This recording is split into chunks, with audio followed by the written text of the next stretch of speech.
Before you put that home that's in probate on the market, let me ask you this. Do you know how much it's actually going to cost you? Most administrators and executors are shocked when the bills start rolling in. Court fees, filing fees, attorney fees, realtor fees, even property upkeep. But here's the twist. You don't always have to pay those costs out of your own pocket. Stick with me because I'm going to break down exactly what you'll face, how much it typically adds up to, and how you can sell a home that's in probate here in California without draining your personal bank account.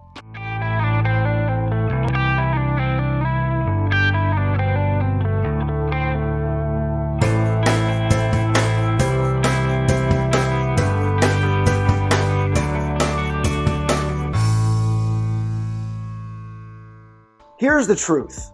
Probate in California comes with a price tag. Now, I'm not giving you any legal advice. I'm not an attorney. Always consult an attorney. But there are filing fees for the court, publication fees for notices, and in many cases, the attorney's fee that are paid directly from the estate. And when it comes to selling the property, that's where most administrators and executors start to panic. Who pays the real estate commission? What about repair costs? Do I have to cover these costs up front and out of my own pocket? Okay, let's talk numbers. You have court filing fees, usually $100 or a few $100, depending on the county that you're in. Then you have publication fees. These are required to notify creditors and the public. Again, these are a few $100 depending on your county. And then you have attorney fees. In California, probate attorneys are paid a statutory fee directly from the estate at the close of the probate. And then you have real estate fees, commissions, escrow and title. These are all standard when selling a home, but again, they can be paid through the estate. And under certain circumstances, I've helped estates pay zero in commission, escrow, and title fees.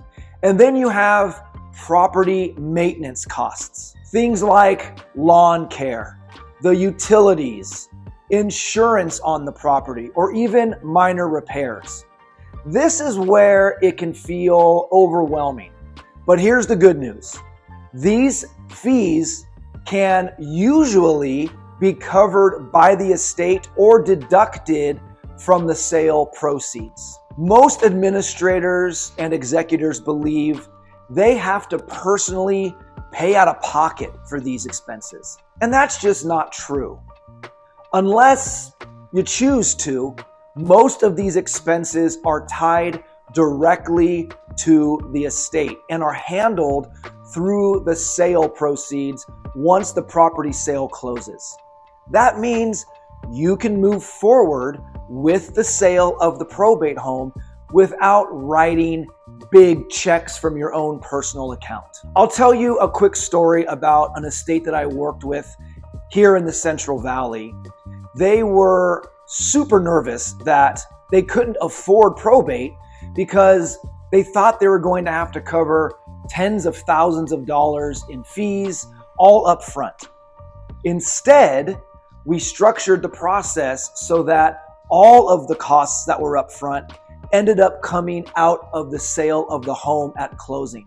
So they didn't have to spend a dime personally and ended up walking away with a smooth sale and peace of mind. So if you're an executor or administrator here in California, or at least the probate properties here in California, here's the key. Probate has costs, yes, but most of them don't have to come out of your pocket. You just need the right guidance and the right plan to navigate all of that. I've put together a free probate real estate guide that explains the entire process of selling a home during probate in simple terms, step by step. You can download it right now. You can find the link to that download in the description to this video. And if you'd like, you can also schedule a free, no obligation consultation with me to talk about your exact situation. Whether you are just getting started with probate, need to get started with probate, or already in the middle of your probate process, let's take the stress off of your shoulders and get you on the right path forward for a smooth sale of the probate home. And remember, probate doesn't have to be confusing or expensive for you personally. The estate handles the costs. You just need the right team by your side. My name's Gary DiGrazia, and I look forward to seeing you in the next video where we talk about the difference of selling a home that's in probate compared to selling a home that's in a trust. I'll see you at that next video.